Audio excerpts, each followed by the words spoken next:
What's going on, everyone? Welcome to Bourbon and Bullshit podcast with some good friends, great drinks, and a little bit of BS. So grab a seat, pour up something neat, and welcome to the show.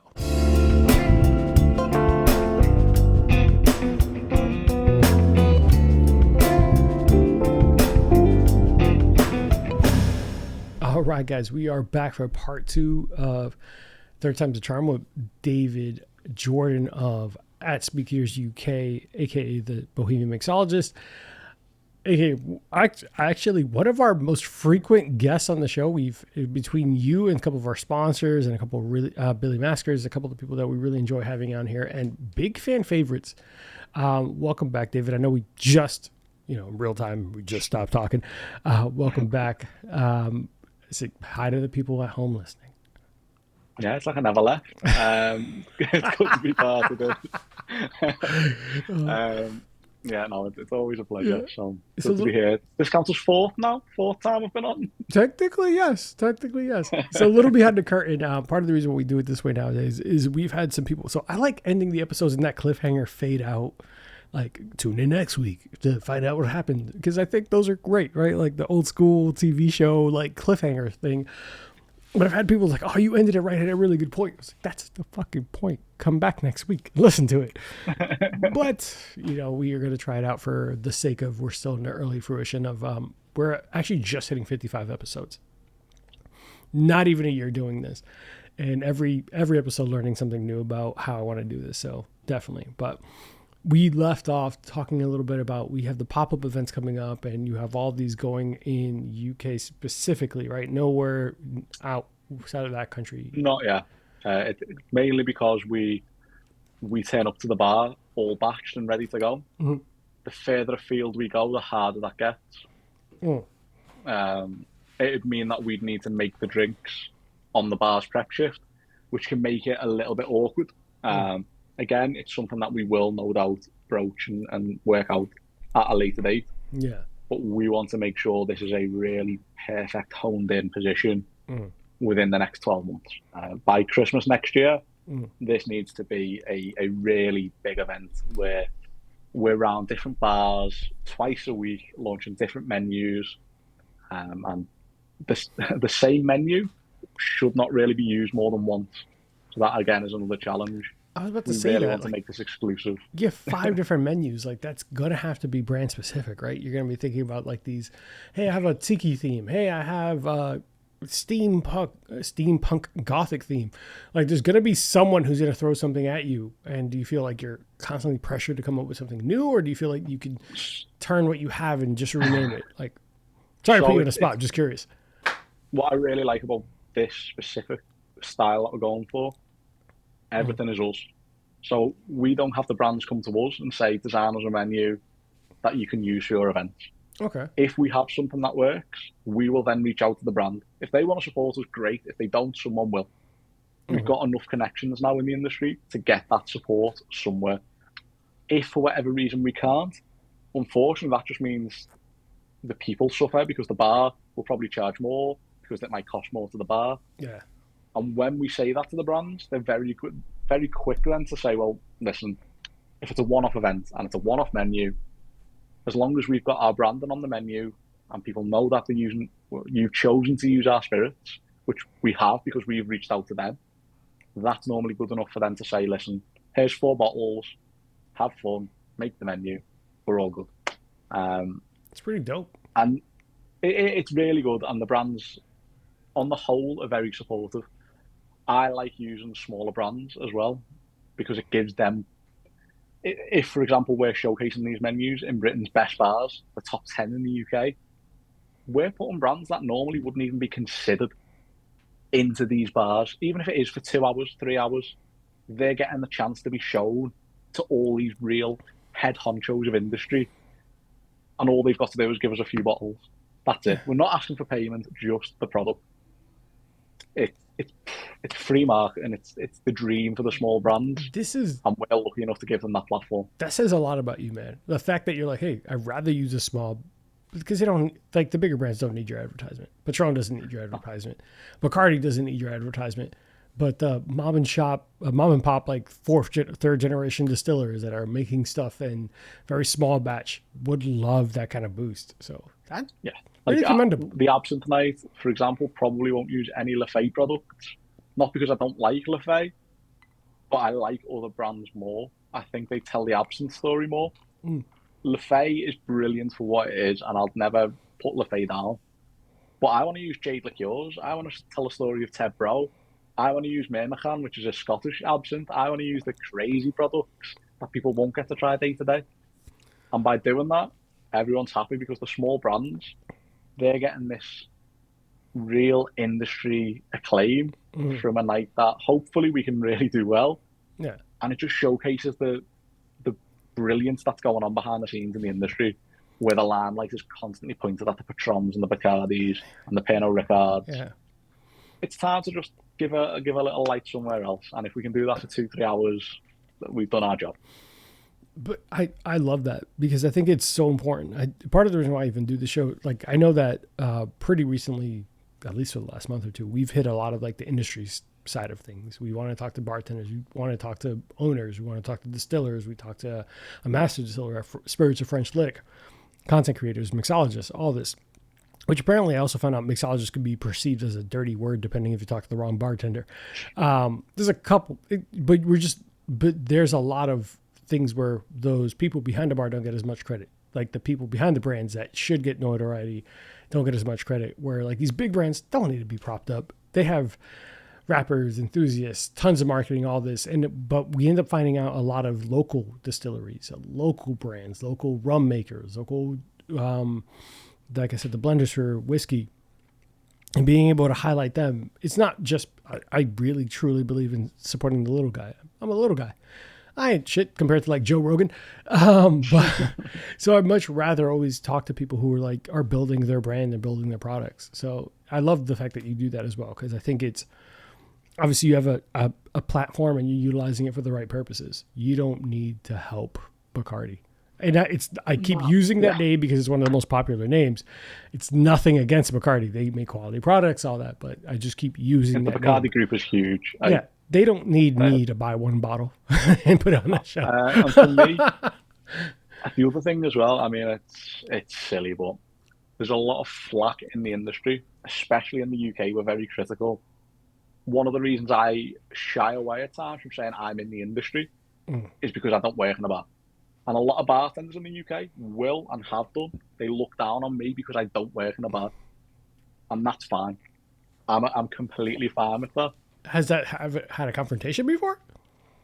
I wouldn't go that far, but I've heard a lot of rumblings behind the scenes, which is fine. I take it as it is, and a lot of the issue is that they've got X, Y, and Z knowledge and foundation, and they've done this and they've done that. They've worked here, they've worked there. And my point always is, well, I was an accountant and I got this following. What's your excuse? That's actually dope. You're right. You're not wrong. You're not wrong. Yeah, like I managed to build this. I've got all of these behind me. Like I got this, and I had no chance on paper. Yeah. And I think that can rub people up the wrong way sometimes. And yeah, because they didn't jump on a camera when they should have, they've probably not got the light shining on them. But Yeah. I tell you now, the shine of the lighter, the brighter the light shines, the darker the shadows. So it's not always the best thing in the world. That's fair. Um, I never really. I know we talked on the first time we met up about technically being on the outside of the industry and kind of wanting to be a part, not wanting to, but we understood we appreciated it. Yeah. We both from different perspectives. A great bartender deserves a lot of appreciation. Yeah. 1,000,000%. A great bartender will always ring. Like I go to the same 3 bars on a regular basis. I don't go many other places. I know exactly who I like to make a certain drink. I know how I'm feeling. I might experiment with something new because new is always great. But a great bartender will always stand out. We have Billy Maskers, Mitchell. We have a couple people. I can name these specific names. But when I see them at the bar, I go to them. But they should be commended and appreciated. I also happen to have a platform, like I have a different skill set. I'd rather be on a microphone. I can't be behind a bar. So doesn't dismiss any of the knowledge or experiences I've had, but different experiences. So that's interesting that you've gotten that kind of flack from people, even though you're basically paying homage to their industry. I want to support the industry as much as I can. At the end Yeah. of the day, I'll never say I'm a bartender because I'm not. So why would I? Yeah. What I will say is I'm a business owner. I work in marketing at times. Yeah. I'm really good at that at times. Like, being a business owner and doing my stuff, I'm okay. I can do a good job. I couldn't work behind the bar, I which is couldn't. why when we're doing these pop-up events, You I'm have a sticking to bar. presentations and taking orders, and I'm getting someone brilliant to do the actual hard work because I know I couldn't Yeah. do it, and the people deserve better than me. Yeah. But for some reason, that gets looked down on, even though all the drinks he'll be serving, I designed, and it'll be my drinks.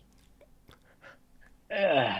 That's that's interesting. I, That's so I'm torn because I understand they're like they wish that it was someone in their someone who has the chops as they would like someone who's yeah, gone through their like their idea of earning it, their concept of this person should represent us. But then why aren't they? I was Like gonna say they like had I on can't paper much I better reasons yeah to do it than I did. I can't control that someone in that industry and someone in that space and someone who should have had that knowledge has gone up. And it's not shitting up. I love my bartenders. I fucking wish Say, they spent more time in front of a microphone. That's part of the reason why I'm always hitting them up. Bartender life is crazy. They spend so much time working. They're working doubles, triples, working events, doing all this extra shit. I have the time, and if I could use my platform at all to prop them up in their industry at all, I'm going to use it. And I'm sure that's what and that's exactly what you're doing. You pay homage to the industry, the spirits, the smaller brands, the bartenders. You hire them. Like that just feels kind of like me. I wish I could say that. You're not gonna. I have a smaller platform. It's like me. I wish I did that, or someone I knew that. Like you could have. they still can. You still can. Hey man, if you want, cool. If you that concerned, join me. Join the team. Yeah, I've not personally ever stopped anyone, so because of that reason, I care a little bit, but it's more from a place of pity. Damn. Like their life is hard enough. They Mm-hmm. purposely make it harder by being negative. Oh my God, it's true. It's very, very true. Like I, Like they work hard and they are rough shifts and yeah, they work with some horrible people at times in hospital. But then they go home and decide to just be negative. It's like I have a lot of shit on the plate. That's part of the fun. yeah. You've got to learn to enjoy it. And I think the industry can be bad. America seems really different and a lot more supportive than the UK. Mm. But maybe that's just me looking from the outside. Maybe I'm too far away. It's a grass Yeah, is always greener type of thing. yeah, maybe the grass is greener where you water it, I suppose. But I think, yeah, it bugs So, me slightly, but so not I, enough to actually do anything. so I, so I'll give some context to it, but not much. One of my, we have had a couple episodes with business owners, bartenders, all that.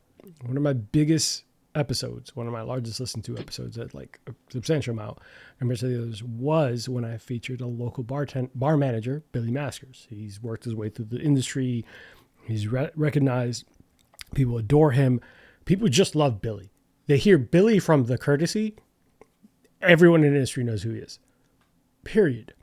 But he's a pretty soft-spoken, pretty chill dude. Doesn't really like. There's a level of like people will prop him up and support him and love everything he's about. Like he is just a figurehead, but he won't. This like I brought this mic to him.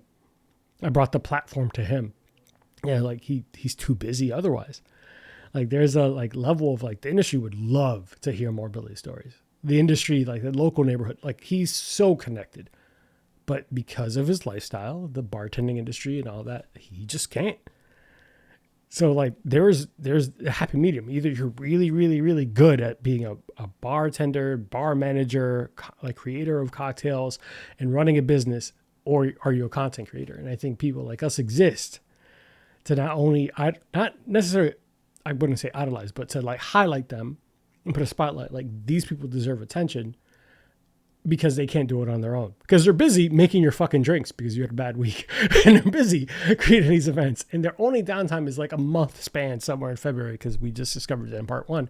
Otherwise, like they just can't. So I just wish like Billy and them and all those people I speak to love what we do, love what you do, love what I do, love all that. So they're hearing a little bit of flack.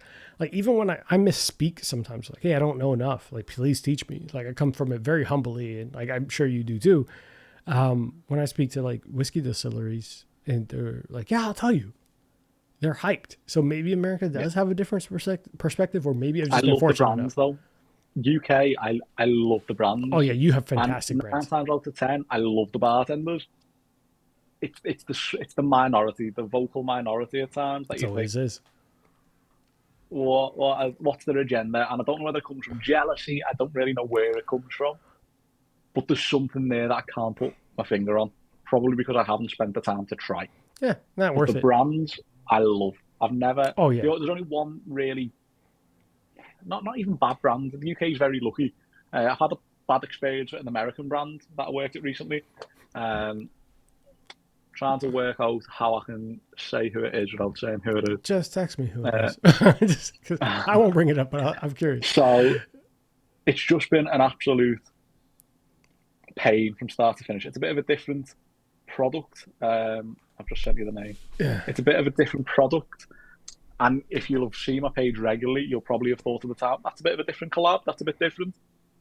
But it's been a nightmare. From Okay. every interaction has just been Nightmare. almost caricature how silly it is. Um, That's he's interesting. he comes across very brazen when he talks. Oh, that's He American. thinks very, very in your face, and it talking about his upbringing and like how he comes from a rough area and tries to be a quite intimidating. And then I had a call with him a little while back whilst he was going on and just going off saying he didn't want to send money, blah blah blah. His product's brilliant. It should sell X, Y, and Z, Okay. which is all well and good. The crux of it is none of his products sold when he promoted them. And my point was, could that not be an indication that your products are either overpriced or just not good enough? Oh man, we get it. And Oh, then he went on and on and on about his upbringing, how he had a rough, blah, blah, blah, how his area is really rough. You needed to be rough and tumble. At the time when my city was experiencing riots, he was trying to tell me about rough living. We have police vans on fire. oh man, we can talk about this. This is not by the script at all. I have had David, you don't need to chime in as much as I will. I will do this all day. I know you have bigger brand to protect. Like, I am Hispanic. I'm Dominican. My family is from a different country, but I was born and raised in America. Anytime I speak to someone who's born, bred, third generation American, there is a different level of like, I have to like prop up my brand. I've run into it more than once. I don't see it the same as stuff. I was like, I need to earn that right. All that. There's just kind of like this is really fucked up. I'm trying to word this way. Almost that rough and tumble. Like I have to build my brand. It's higher priced, higher all this. There's a level of like inflated value that isn't necessarily there. And I've never brought up that way. And I only bring up like my heritage because I'm brought up in a different way where it's just very humble, just relax. Like at some work hard, bless your ass, put your head down, and someone will assign value to you.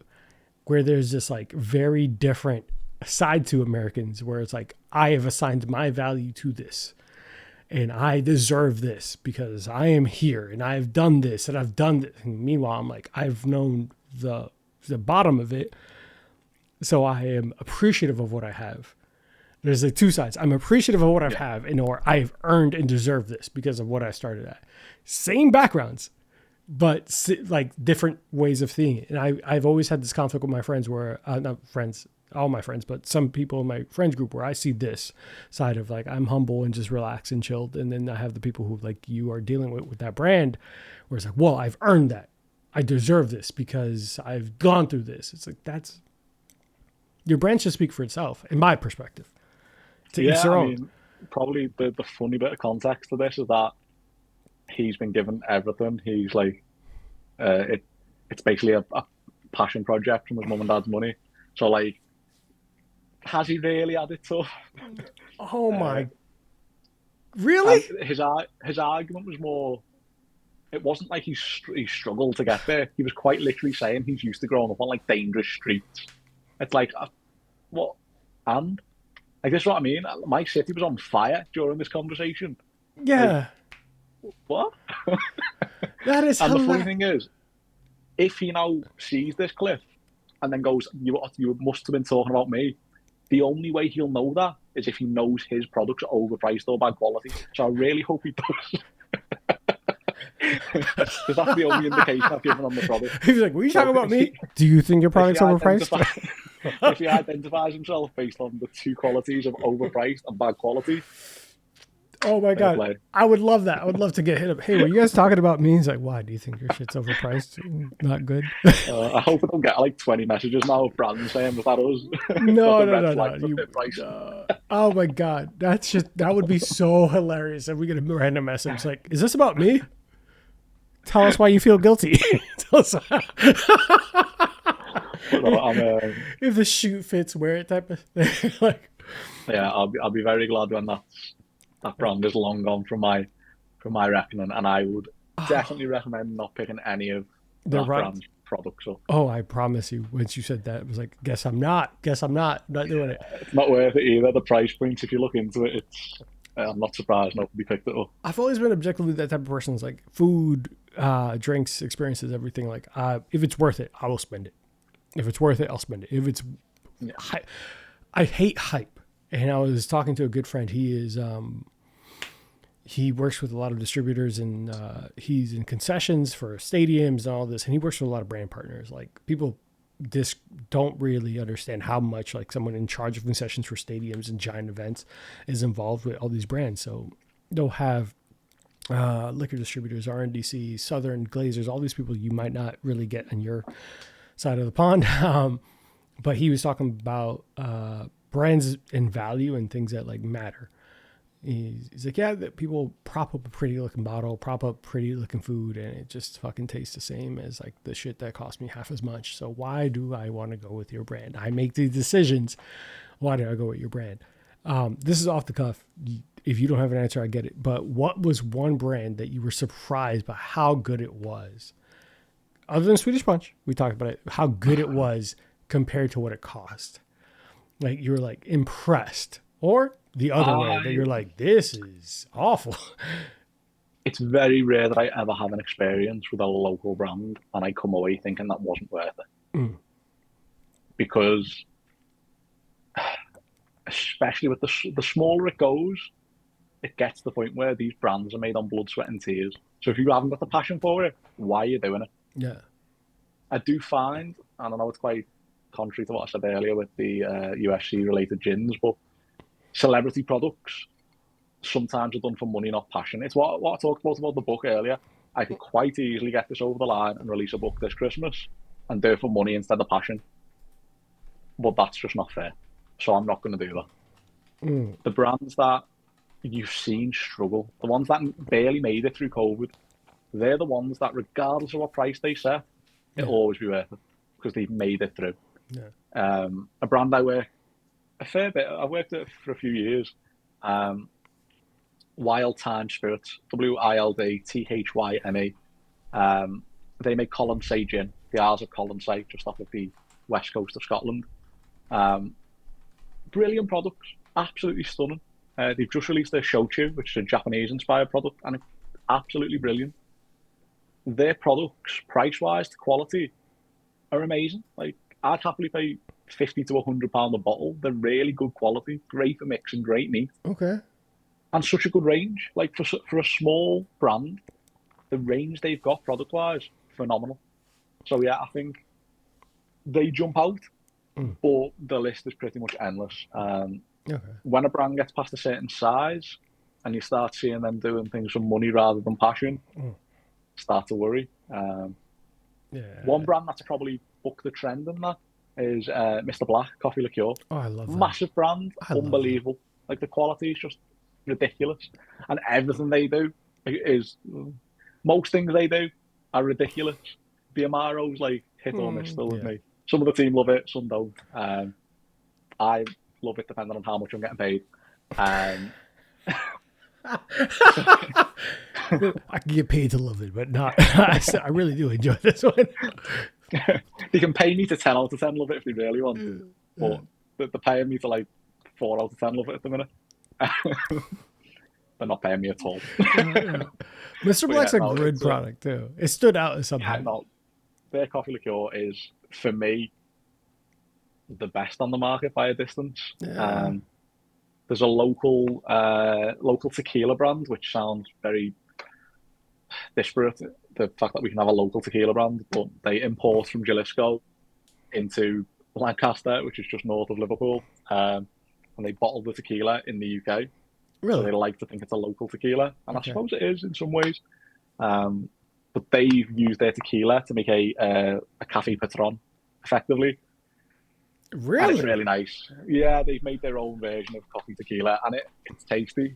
That sounds good. Very small batch, but really, really nice That stuff. sounds really And the good, actually. tequila is great as well. Yeah, it's a good brand. I've worked with them a little bit. I'd like to work with them more, but it's again, as much as I love to work with the smaller brands, Mhm. budgets are always restricted. So we try and be as flexible as we can to Yeah. make it work. But sometimes it just we can't get these projects up and running, which is it's a crying shame really because there's a lot of value left on the table from both parties. I feel I sometimes. That's fair. I like the idea of smaller brands. Like one of my favorite brands. I don't say because they were featured on a show. I actually really do like their product. It's that forward slash place I told you in Winter Park. But honestly, my favorite product of them is not even their whiskey. They have something called Sin Nombre. Is their mezcal tequila mix, and it's one of my favorite agave spirits ever. Like, it's funny to come out of a place that is known for their whiskey and bourbon mixes and ryes and blends and all this stuff. It's like, let me get the Sin Nombre, which is like $40 for one of the best agave spirits I've had in a very long time. And like, I will prop them up with regardless of whether they're or not they're on the show. I've finished that bottle. I have not finished their whiskey. If that's telling you anything. Like, I'm buying another Yeah, one of Sin Nombre probably tomorrow. But I have yet to buy a second bottle of their whiskeys. Not that it's bad product, but the Sin Nombre just goes in this house. yeah. So, I love that. I think not only is supporting local just the right thing to do mhm. if the product has got the quality. I think it again, it's really hard to find a local product that isn't really good value for money most of the time. Yeah. And it doesn't mean they're cheap. Yeah, Value for money doesn't necessarily mean cheap. not at all. They can be a lot more expensive, but it can still be value for money because you're 100%. paying for the passion and the story. The Um, the I quality, the think, experience, the flavors, and is there a lot, I don't know for you, but for me, something about the heritage, the experience, the story, all that adds to the value almost, give or take. yeah, I'm in a really lucky position where I've had the opportunity to really short notice just knock on the doors of distilleries and be allowed in. Look, Um, good problem to have, David. it is, and I know it's an If absolute I'm in privilege. Liverpool, So I swear to God, David, every door. Like, I wanna- it's it is a privilege, but I never take it for granted because I don't think it's just because they necessarily know me. I think it just screams of how passionate they are that someone's knocking on the door wanting to come in, yeah. and they are so happy to let me in and walk me around, tell me about each of their stills that they've got, each of the barrels that they're using. It's it's probably one of the best parts of my life actually, and the job is going around and seeing the people who are so passionate. And after that talk, they could say any price and I'd say yes. Honestly, like That's fair. you That's can't fair. put a price on that experience. Yeah. We've got coming up in September, hopefully. I'll be going up to the biggest rum distillery in Europe, which is based in the UK. What's it called? It's Dropworks, so it's These, this it's happening in real bottle time. here. It's a So pretty bottle. it is. It's just been rebranded, so this bottle is not one that's going to be seen again. But they have 4 or 5 publicly available drops that Mm. they call their products. So different drops. We may or may not be doing a sixth. or 7th. We may be doing one more basically. Okay. And I'm going there for a few days to work on that and get some videos filmed. And I can't wait to go around to the distillery and try. Yeah, I'd say this now is my favorite rum. Full stop. Full stop. Full Really? stop. I think not 10 to 1, not any of those. Really? A while back, you asked what my deathbed cocktail would be. Yeah.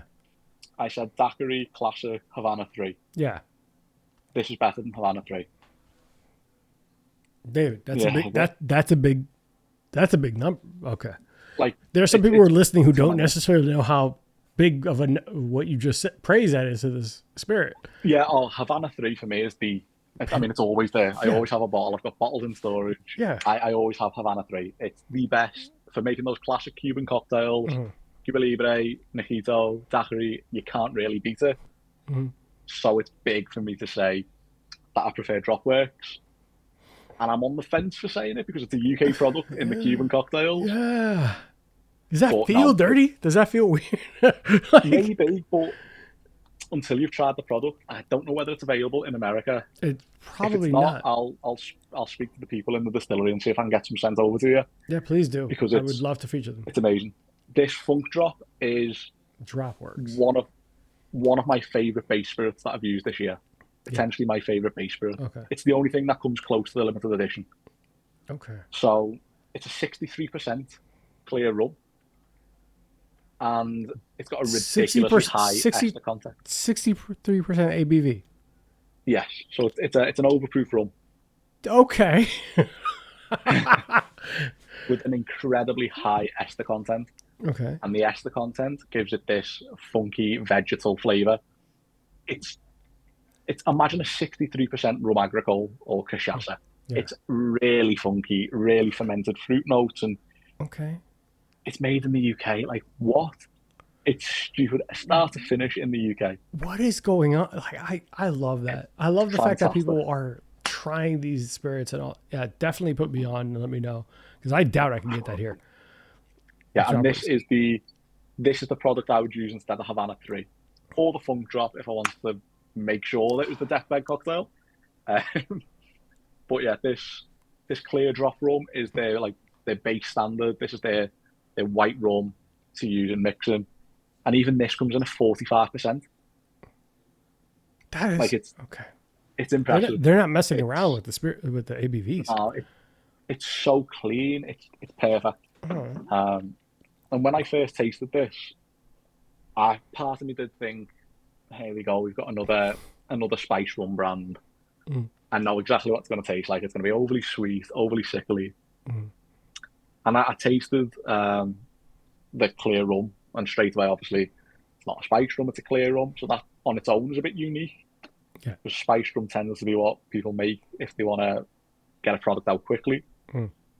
And this is genuinely a showstopper of a product. I couldn't recommend it enough. I actually don't tend to use it at all in my videos because a lot of the stuff I make just goes down the sink.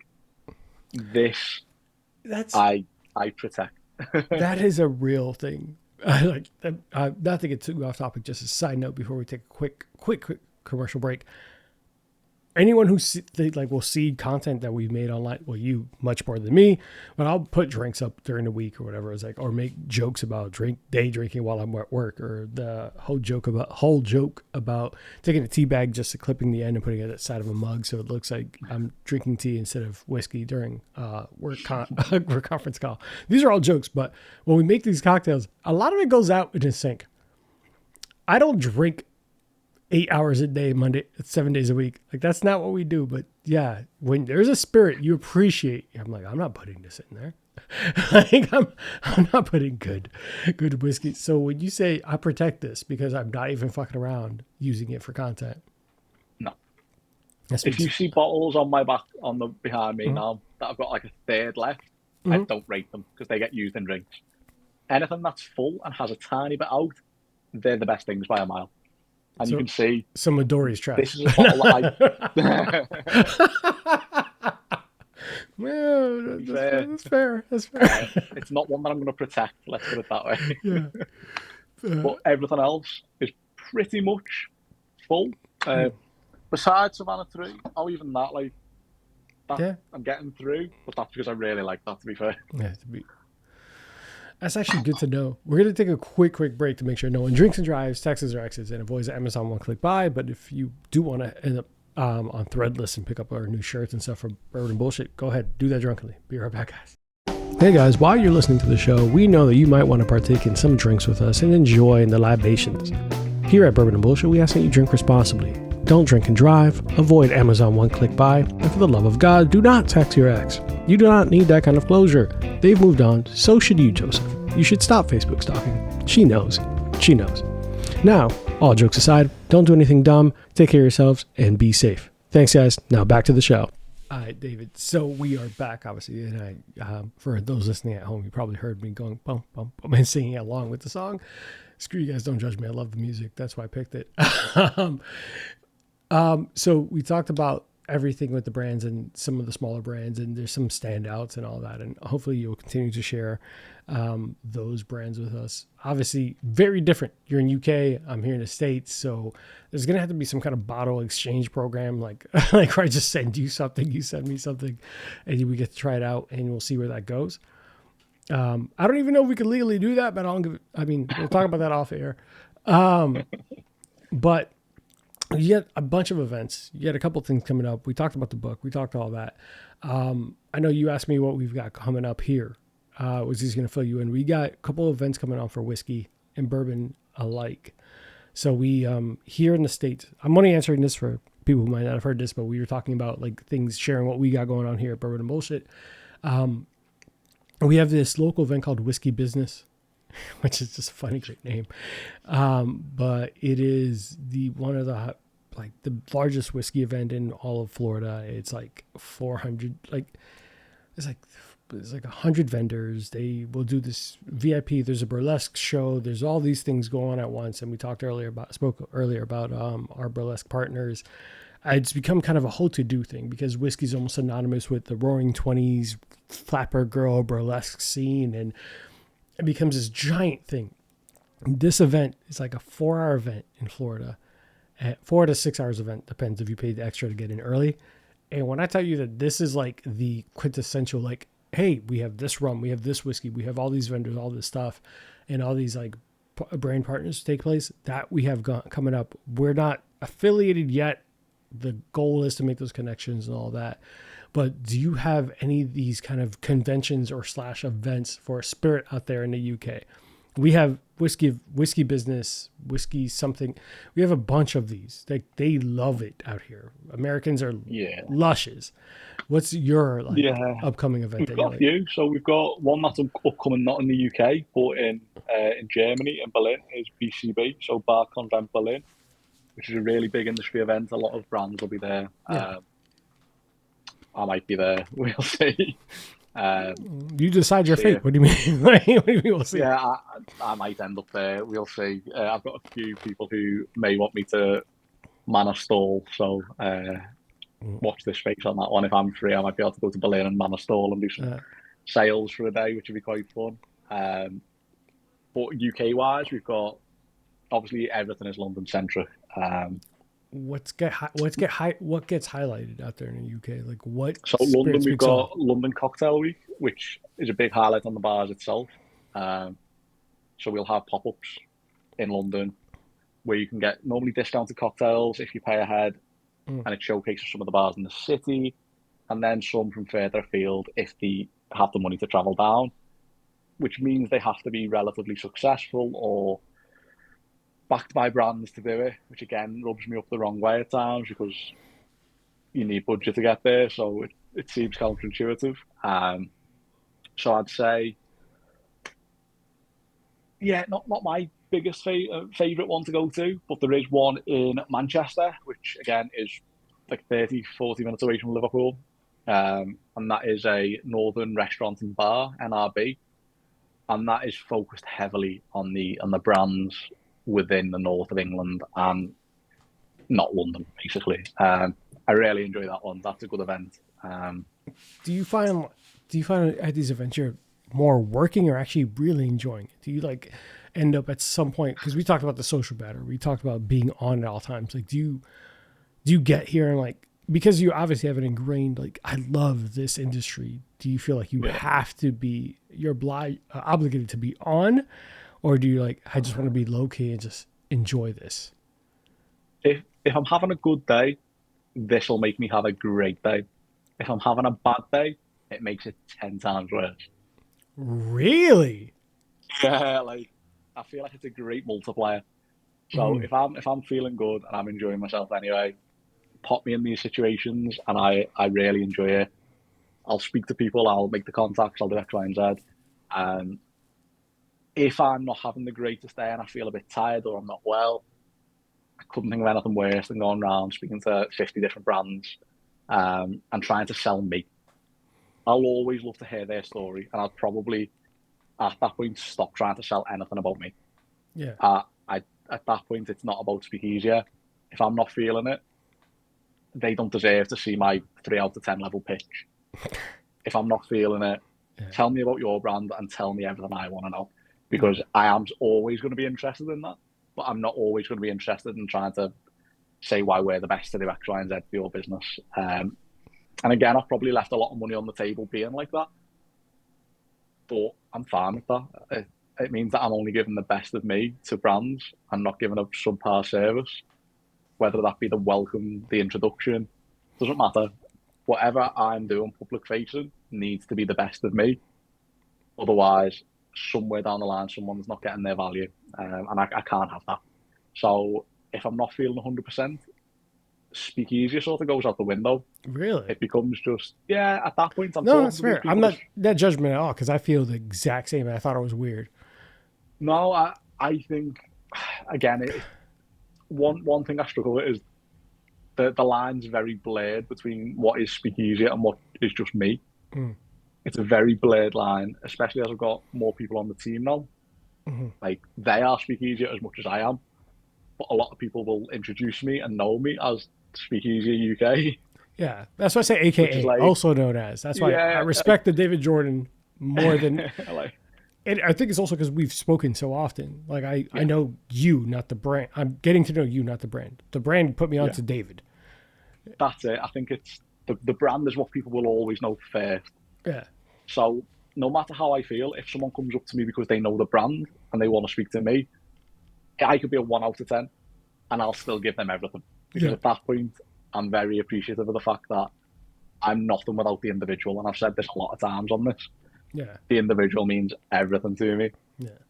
But I'm not going to go out my way to push my brand on people if I'm not feeling great.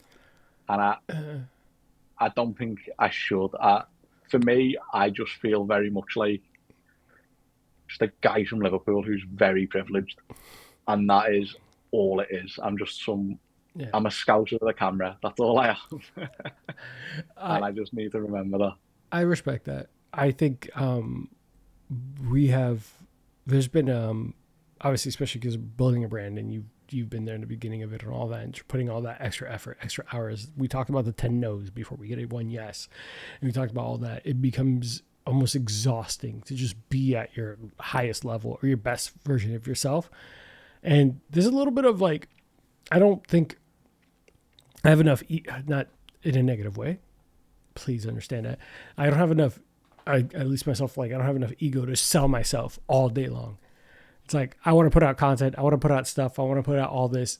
That should speak for itself, but I understand that there's a second level of it, which I'm not always mentally 100% there for. So I'm always curious how it looks like for someone else, or is it like an isolated thing where like on the outside, Yeah. people must assume you're always like this giant high energy, always everything's going great. And then I'm allowed to fucking have tired days, Yeah. I man. mean, I don't know why people think I'm high energy in real life and I'm not even that in the videos. Yeah. Like, Yeah.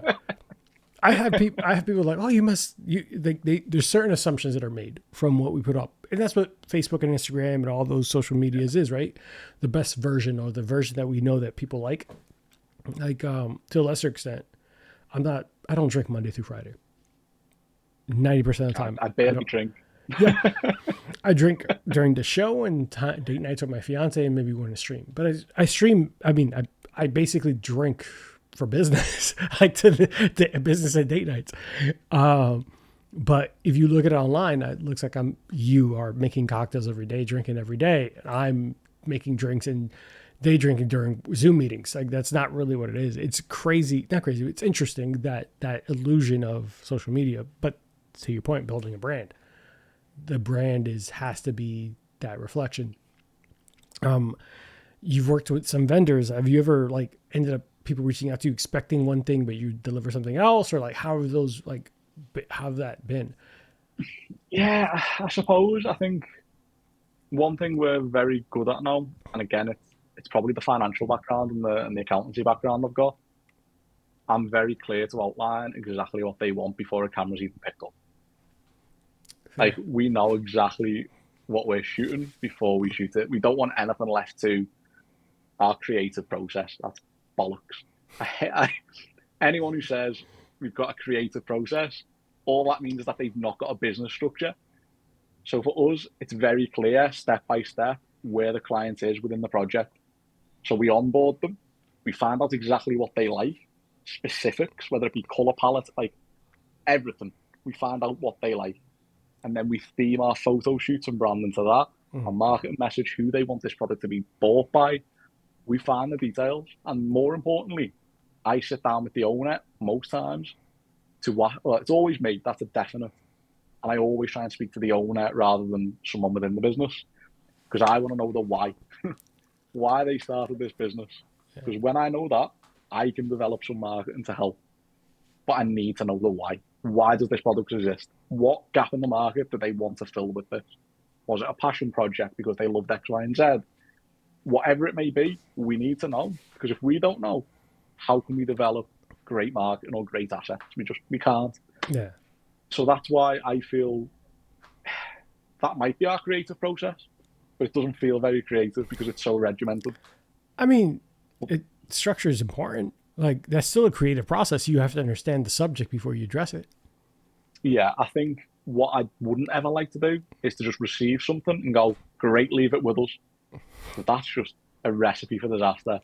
Because then you can send stuff over and then I don't like the back and forth. What we're really good at, 9 times out of 10, when we send over completed work, it's signed off straight away.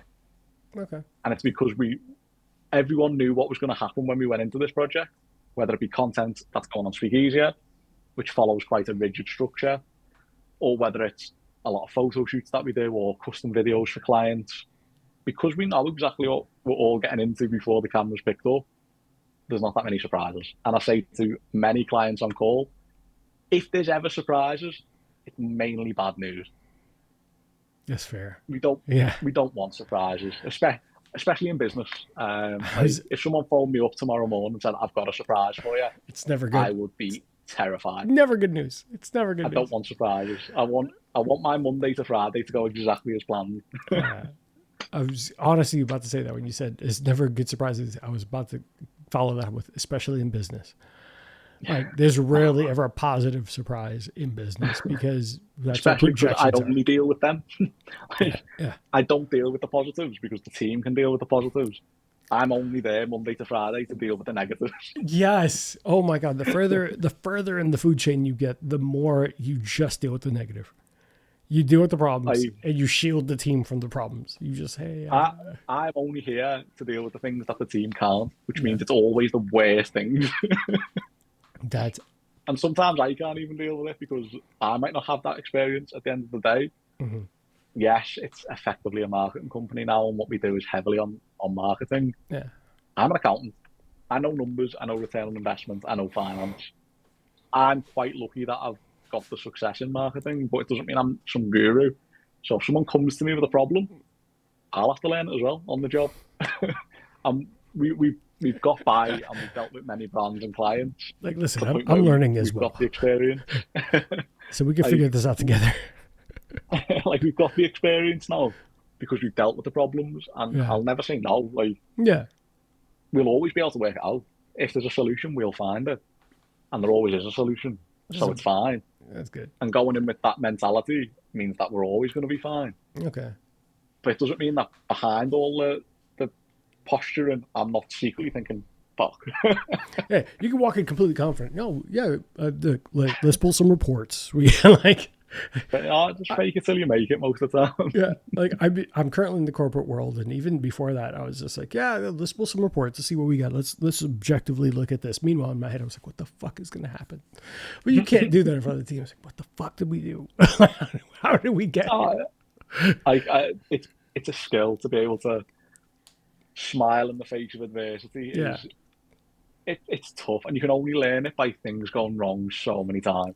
Um, I Amen. always say, like, Amen. one really big indicator for me that someone's not doing a lot of work is people who say they're really, really busy but look really put together. If you're really busy, you do not look fresh. You look like you've been through a lot.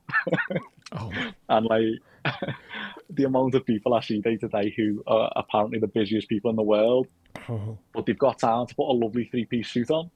Mm-hmm. Like, Are you busy? Are you, or are your employees busy? Are your employees? whilst I'm like, you mentioned when I first got on that I've now got no hair. One of the reasons for that is because now it's a 30-second job once a week to just shave my head. Mm-hmm. I'm time saving wherever I can. Man, in my professional setting, I have peers that were constantly like, "Oh my god, this meeting and this meeting." I was like, "Why are we having so many?" And I'm the very much like the old school, like just fucking do the most efficient thing possible. I work my like I am a grunt. I love saying I very happily accept that I'm a grunt by all means. Like, let's just get this done. Like, why the fuck are you busying yourself for no good reason? Why are you just fucking... I will look filthy and dirty, but my job will be done and look better than yours. Meanwhile, these, like, my peers will say, oh my God, I have like so many meetings. Why do you have so many goddamn meetings? Why are you busy? Is it filling up time for shits and giggles, or are you actually doing something? Because when I was like, I'm not really, no. This face of someone who's tired is someone who edits and does all this and is busy, and I don't want to take on these unnecessary meetings. If you have time to look put together and you're like, oh my God, I'm stressed, you're not really stressed. Also, one big thing for me is you've never seen a millionaire earn millions. Yep. They are always doing it behind the scenes. If you're seeing someone out and about doing something, they're not. Yeah. It's shy. Yeah. Like, you never see. I mean, millionaires not even a target this day. Apparently, everyone in the UK is. But hundreds of millions. You don't see the people who are actually earning that because they're away earning it. You get the face of the business and you get the people doing the business, and like so, it's like it's a tough one. But it's like I love. Give me the hardest responsibility and the heaviest responsibility. I'm happy. Yeah. Like, let me shoulder something huge, and then I'm happy. Yeah. And that's how it always will be. The second life gets too easy with SpeakeasierUK, then I'll close SpeakeasierUK and we'll do something else. My fiance, my best friend has made comments to this, but that's a different topic. But my fiance has said, like, you just enjoy life the hard way. I was like, because it doesn't feel like I'm doing anything if it's easy. Like, I got an office job and I was like, this feels like I'm lazy. I need to go do something. I need to go build the brand. I need to go focus on bourbon and bullshit. I need to do something. But I feel like if life is easy, and this might be counterintuitive, we can get into a whole philosophical conversation at a later date. But if life feels easy, I feel like I'm doing nothing. I feel like nothing is going on. I mean, I'd rather take the burden on. If you go to the gym and you're not lifting things that are heavy, you're not going to have any progress. Thank you. If I'm lifting weights and it feels like I'm doing nothing, guess what? I'm doing nothing. Like, I'm going to be getting weaker. Yeah. I was like, I can't do that. Like, you don't progress in life unless you challenge yourself. And I'm not shitting on anyone who wants an easier life. To each their own. I personally want challenge. I want something more. So I'm really in line with that with you. With like, I want the hardest job. Yes, I want to enjoy my life eventually. People who want it easy though, even for those people, once you've challenged yourself 100 times, life becomes easy anyway. It doesn't get easier. You just get stronger. Like, that's the same weightlifting concept. There was a day last year where X, Y, and Z didn't work out with a few brands and clients. Mm-hmm. I think we lost around 11 grand in a day. Damn, David. And everyone around me had that reaction of like, oh shit. To me, it was the greatest day of the year. So it was like, time to go. Like, this is the time to actually prove that it is. It's easy to say you're strong mentally when everything's going well. Very fair. when something goes bad, that's when you get to see like who's I'm really getting there. excited thinking about it now Yeah. because that was a really good time because pressure was on, and once again I had to prove myself. Within the next like 2 or 3 weeks, we closed 30, 40 grand. There you go. It was like that wouldn't have happened if I didn't have the bad day. I It was about the pressure, and yes. I love the pressure personally. I will personally I tell you wouldn't like a life without it. the dirty secret. It's not really a secret. My friends who know me. I know this about me. I love proving people wrong. So the moment I either fail or someone says you can't do that, or someone objected, like someone takes a shot at like the show or something I've put out, I'm like, fuck you. Like all it does is just reignite a fire. Like all it does is make me want to try harder. All it does is make me want to prove everyone wrong. All it does is make me want to reach out to people I should never speak to. So I get that. Like the moment there's a small amount of failure, like nah, I can't. Like I Good. can't. That this define me. If anything, motivate me, get better. Yeah, I don't want it easy constantly. Like I want it. I want these days to be a bit tricky Yeah. to see if I've got what I think I've got. I might not. Like some of my favorite stories have always been the underdog stories. Everyone loves those. You hear about these athletes who like they grew up in a terrible household and all this, and they made a life for themselves. They built a business behind it. All this, it came from like not having it or failing or something going wrong in their life, and it defined them. It's very seldom that you will find a champion who is like continues to be a champion when they've become happy with being on top. Someone who's always driven to something else, it's will they'll always retain that. The moment they were like, "Hey, no one Yeah, can beat me," and just hanging out, there's a guy in the gutter working their asses off to beat you.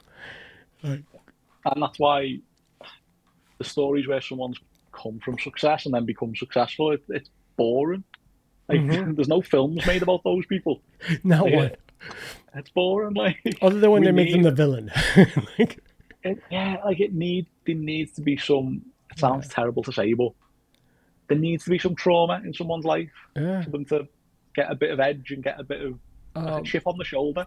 there's never that story. It's like in a land where a man came from a bunch of money and he continued making more money. It's like follow the story about a family full of money. Like no one's watching that movie. Like, Like, give me someone who's grown up with nothing and actually appreciates it. yeah, that's fair. Um, I mean, I'm also very cynical, to be honest, but I mean, I yeah, think, again, it's Liverpool. Liverpool as a city is very much like they check you. You you said, can't get a big head. Yeah, you're very grounded no matter what you do. People will queue up to remind you where you come from, and I love that. for every 15 comments that someone praises you, there's a friend from Liverpool's like, relax, David. Like there's someone in there. So I love that. And do you know what? I want that. Yeah, same. I have a good buddy. His name is David as well. I call him Gata. He will constantly fuck with me, but he's one of the biggest supporters possible. He'll be like, "Look at your shiny ass forehead." I was like, "Really? Are we doing that? Are we really doing that?" But he'll be the first person who's like, "Hey man, you need to make a link tree for this and this and this and this." Super supportive, but he will also correct it. Hey, chill. You don't get a big head. All right, like It's the way to, honestly, it's the way to do it. I think I love it. you are the group of people you're around, and if it, you see it so many times, people who surround themselves with yes men, Kanye it West. goes wrong in the biggest ways. Kanye West is the biggest one. Uh, I know we don't want to talk too heavily about him. He'll probably find us. I know we're running low on time, but I do want to ask you two more questions, maybe if we got Yeah, time. go for it. So, as a content creator, you've gotten this massive following, you've gotten these connections, Lucas Cassis and all this, and these. We talked about Thirsty Whale on one of our episodes and all this. And are there like content creators when you see them partnering with each other? That you've worked with or you would like to work with or anything like that, and you're like, this could work. Yeah, so I think there's two ways of looking at it for me. There's the UK and the US scene, very different scenes. No, Um, Obviously, I'm part of the UK scene. I'm one of the biggest here in the UK. which I don't have Um, as much visibility to. So at some point, share these people with me, please. yeah, no, the UK is a really good scene. Mm-hmm. It is. And I would like to do things with people here in the UK. I don't know why we haven't. Like, you Yeah, know better than anyone. My DMs are very much open. Uh, so if anyone wants to work with me, I'm open to it. And next year, I'd love to do something with some of the guys in the States. I don't know how it would work, um, but we only need a plane ticket, and it's much easier for me to go there and see a lot of people than them to all come here. So Yeah. I'd be more than up for it. Again, logistically, it's probably where the problems will lie, but I'm the type of person that if I can solve it, I'll solve it. And if it's just a plane ticket, that doesn't seem like it's that hard a Yeah. solution. But So I can easily get there. I've seen some of these like brand ambassadors or these content creators doing like stitches. I was just curious if there was anyone, because we did talk about Thirsty Whale or we talked about other people in the past. So I was just curious if there was anyone in the States you wanted to work with, aside from Bourbon and bullshit, because we already know. It's just...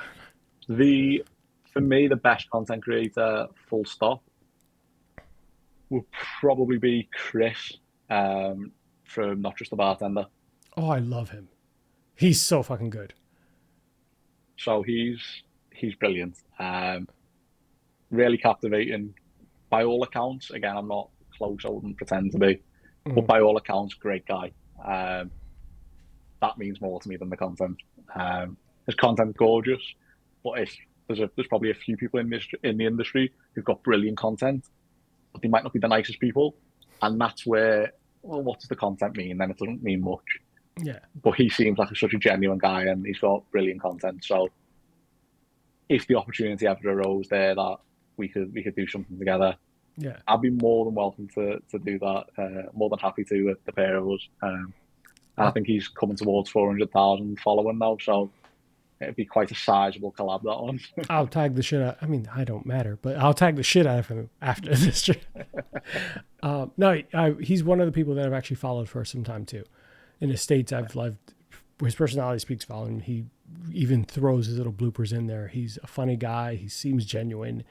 And he's even like, I've seen his little clips of him actually at work. So he still has at least at that time, he still had his 9 to 5. So it's cool to see.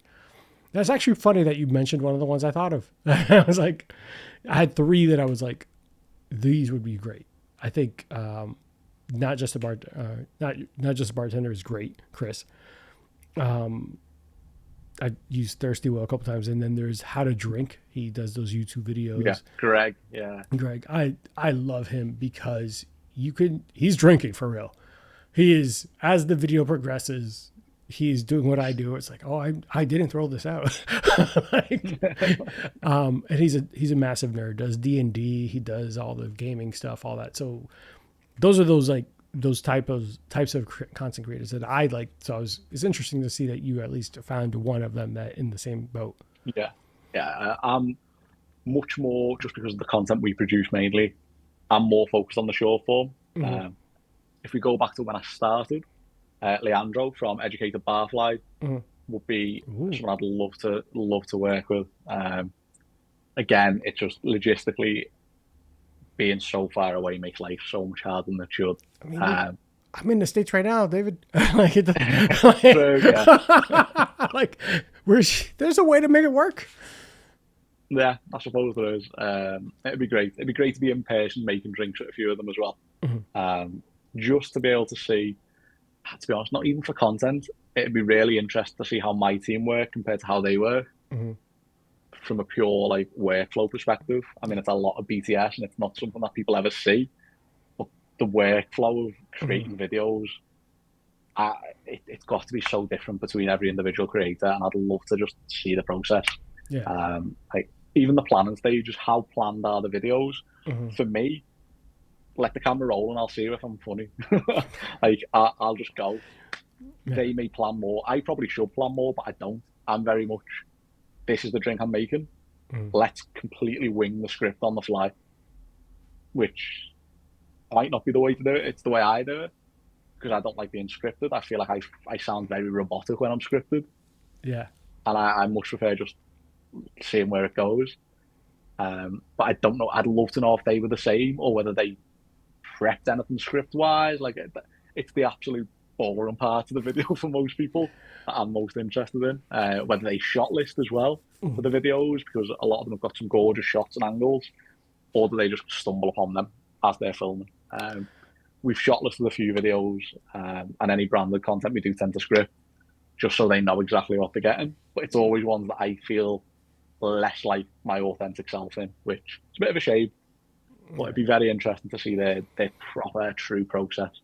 That's fair. I've seen some of their behind the scenes and like, oh, like this is how, like, not just the bartender, his stuff. I've seen the setup for his kitchen and all that. And there's a couple other bartenders I follow online and content creators that their stuff seems interesting. Like they have a lot of great shots, but then when you see the behind the scenes, like that's a lot of freaking work to get those 90 seconds of shots. Yeah. Which, a 30-second video could easily take 4 or 5 hours just to film. Yeah. And I think, especially, and this is something I struggle with communicating to my friends who have not done these kind of videos or done content or done podcasting. They assume that it's like I pressed the button, recorded, and moved on. I'm like, you know how many I have to go edit, I have to go delete stuff, I have to remove stuff. Some people get too drunk and then I have to remove some statements they might have made, or I have to clear up volumes. I have to remove background noise. They don't understand all the time. And then when you tell them, they're like, oh, well, damn. I was like, yeah, if I record 3 hours of content, it probably takes me 6 hours, like 5 to 6 hours to make sure it's fine, good to go out. And I'm not even as classically, like as well trained as anyone else. I'm learning this. I'm sure with more money, education, all that would be easier, but still, it's a labor of love. So I'm curious, to your point, same like you, I'm curious what their background looks like what they're doing behind the scenes. Yeah, that would be the most interesting thing by a mile. At the end of the day, we can all make a cocktail. They probably make it much better than me, and they look better making it, I'll say that at least. But I'd be very interested to see the setup. Yeah, that's interesting. I'm glad that those are at least aligned. I know we're about that time. We got to close out. I'm sure we'll see each other a 4th, 5th, and 6th time. Most likely. Because it's 5 hours ahead. So right now it's 10:30 p.m. at your time. Yeah, I've probably got another 5 minutes, and then we'll have to probably wrap it up. No, let's close it out, man. Unless there's anything specific you want to make sure we share with the people here at home, anything going on? No, I'm good. As I said, you'll always see me just fluttering about on SpeakeasierUK or on Bohemianmixology. So feel free to just drop me a follow if you fancy, and if not, feel free to not. It's a free country, or at least it is for now. Awesome. For at least for now. We got to talk about that.